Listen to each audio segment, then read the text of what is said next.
Hello, and welcome back to Hi. another episode. Hey. We are in the podcast where we explore the rituals, routines, and revelations that bring us joy, fulfillment, and confidence into our daily lives. I'm your host, Silvana Pimentel, and today we're diving into a conversation that is empowering and it is practical. How beauty, when approached authentically, can transform our confidence and change our quality of life. Joining me today is someone who is redefining what it means to feel beautiful. Please welcome Alex Lobos, owner of Elite Eyebrows and Makeup Studio. Hey, Alex, welcome to the show. Hi, everyone. Thank you. Hey, of course. Happy to have you. Alex is a Thank you so much. personal beauty coach who specializes in non-invasive eyebrow and makeup solutions. She helps women embrace their uniqueness through personalized beauty education using what she calls authentic beauty principles. Her Yes. mission is to help women to reclaim their self-worth, not by changing who they are, but reconnecting with their natural essence. Alex, so excited to have you here. Thank you so much. I'm excited to be here. Thanks for the Awesome. opportunity. Of course. Let's start at the beginning. What inspired your journey into the world of beauty? And how did Elite Eyebrows and Makeup Studio come to life? Well, I've been an artist all of my life. So I've grown up being creative. And to be honest, beauty wasn't a career that I was trying to pursue. I studied to be an artist, but I remember in my mid 20s, I had an acquaintance back when I was living in California tell me that I'd make a really great makeup artist. And at the time, like I said, I wasn't really trying to pursue makeup as a career, but it did interest me because I was working for a publishing company at the time. I've been there for about 5 years. It was, wasn't fun work. I really wanted to do something creative. So her idea kind of sparked an interest because she suggested that I go apply at the Mac counter closest to me. And that's what I did. And my art portfolio got me hired. And little did I know that I ended up really loving and appreciating makeup as a form of art that fulfilled me just the way traditional art did. That is so So, beautiful. yes, so And that's what how led that you started. to focus on a more holistic and non-invasive approach to beauty? What was your turning Honestly, point? for me, it was the way that I was trained. Being a traditional artist, I love to use my hands. So I always studied, the fundamentals of art, color, design. I did a lot of rendering.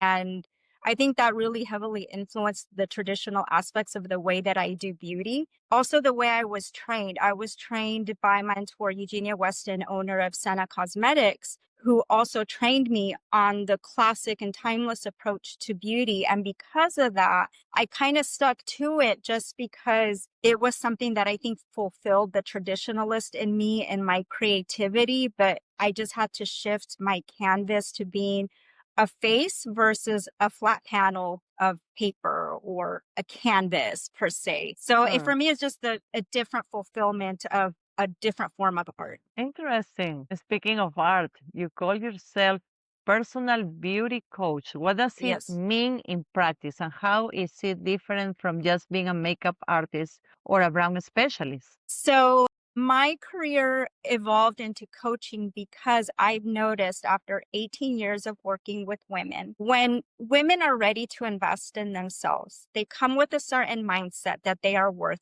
the investment. And a Mm-hmm. lot of the times they're going through something in life that, let's just say they're looking for outlets or resources that'll help them with elevating whatever mindset they might be in. A lot of the times it's just a slight mental funk, or maybe it could be something a little bit more of just a way to connect. It's a way that they find a different resource to pour into themselves. And because of that, I've noticed that they're looking for more than just a beauty experience. They're looking for a connection. They're looking for an elevated mindset. They're looking for a certain level of confidence that they didn't have before investing in that service. So I've noticed that through time, I've really had to help women with the mind work of looking beyond just the physical beauty aspect and really looking at it as not a selfish act, but really an act of pouring into yourself by making time for yourself, because a lot of the times that natural born nurturer that we women have,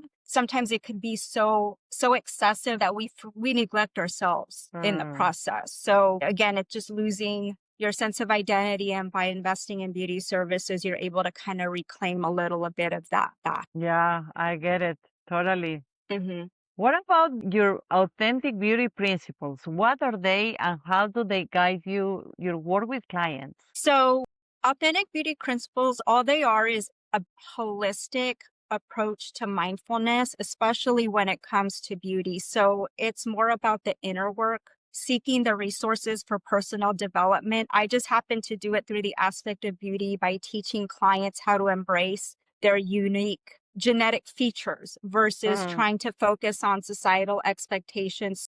My services are more so in the aspect of really helping women with the self development work and owning who they are through their natural.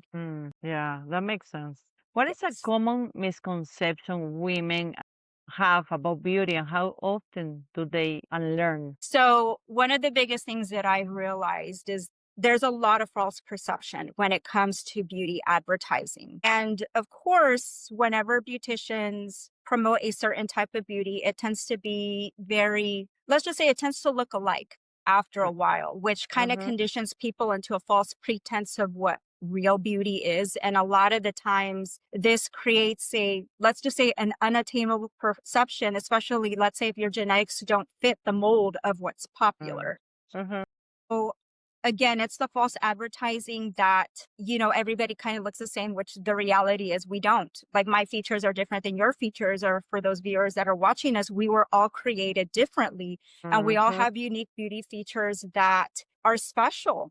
And we should own that instead of trying to mimic what everybody else is doing. Because again, it's just that we tend to lose our identity by trying to do what everybody else is doing. I love that, Alex, because so many people focuses on like fitting when we are different and we should honor our differences and Exactly. that's what makes us special. Exactly. You emphasize beauty education. Why do you think it is so powerful for women to understand their own unique beauty needs instead of just following trends? Beauty education is something that I heavily vouch for because in my personal journey, I grew up in a household where I was not taught about my sensitive skin, how to groom myself properly, the kind of makeup or products that work best on my unique genetics. So, what ended up happening is I followed what everybody else is doing. And through that, I struggled with skin issues. And because of that, I became insecure. Once I outgrew the trends, I realized, oh my goodness, I ruined my eyebrows and possibly for life. And it's Mm, all because I wasn't educated on how to appreciate my own beauty. I was conditioned to do what was popular in my day. mm, mm, So if I was taught the right fundamentals on how to approach my own beauty at a young age, I'm pretty sure I would have been a much more confident woman. And because I know those principles now, I love who I am now versus who I was when I was in my 20s or even teens. So this is why I help women with truly understanding how to work with their unique features, because once they're empowered with that, they become liberated from mm, mainstream beauty standards and they live with a certain fulfillment because mhm. they're happy with what they're born with, because they know how to work with that. Yeah, So, absolutely. That yes. makes sense.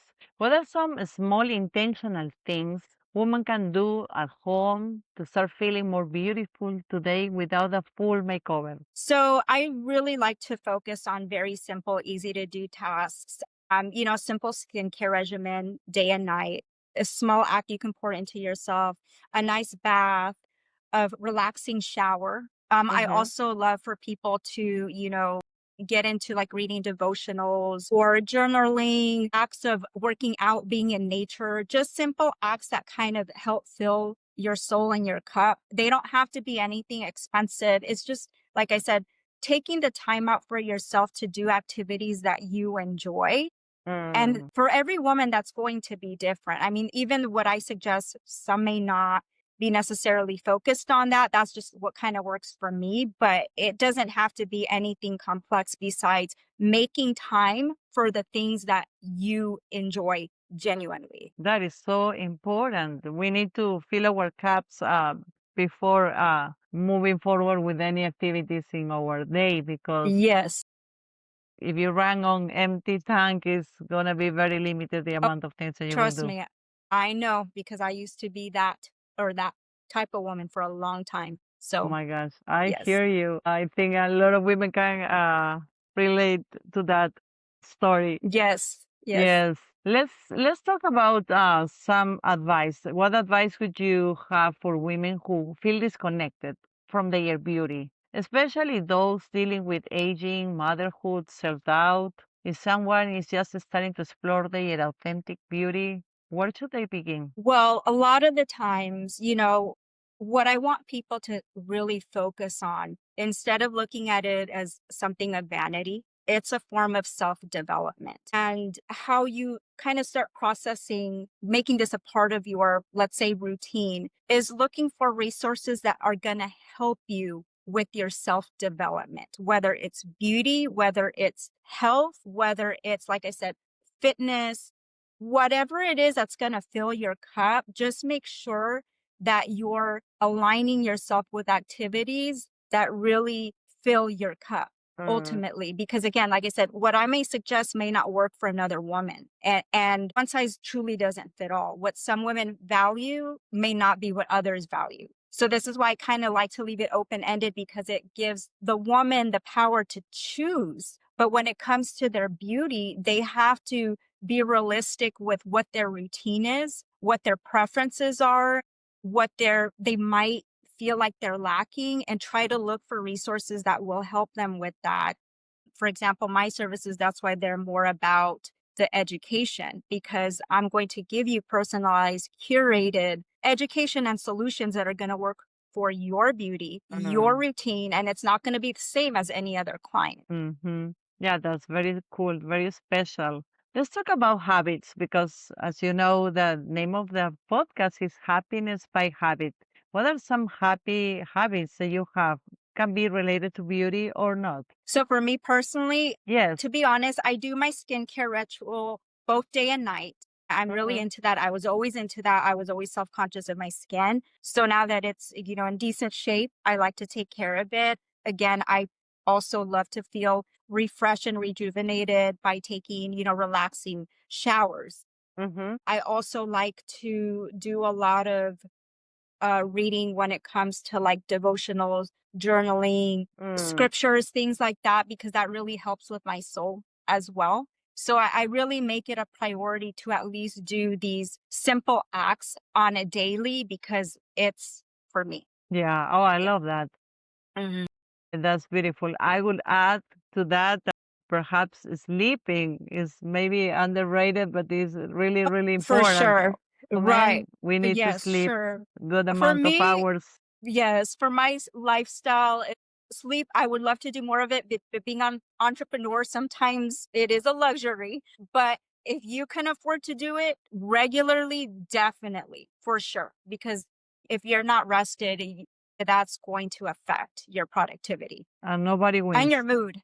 Yes, Yes, and for your mood. sure. So, yes, Definitely. Yes, absolutely. Well, thank you so much, Alex, for being with us today and sharing your story, your mission, and your message. I you're think I really welcome. I appreciate and love that message and mission that you have, where we need to highlight and honor our own beauty and appreciate our differences and embrace them, Yes, right? I To agree. our listeners, I would remember the beauty is not something you put on, it's something you uncover. It's already within you. Correct. Yes. If you want to connect with Alex, please, Alex, what is the best way to connect with you? So my company website, it's eliteeyebrowsessay.com. All the information as to what I do, how to get in contact with me, links to my socials, they're all on my main website. Again, that's Elite Eyebrows S. Very good. I'll make sure to put them on the show notes. And if the listeners, anybody is in San Antonio, please pay Alex a visit. She's an entrepreneur in San Antonio, Texas. Very good. Thank you so much. Thank you for having me. Absolutely. It was a real pleasure. Thank you very much, Okay. everybody, Thank for you. tuning in into another episode of Happiness by Habit. Bye bye. Bye.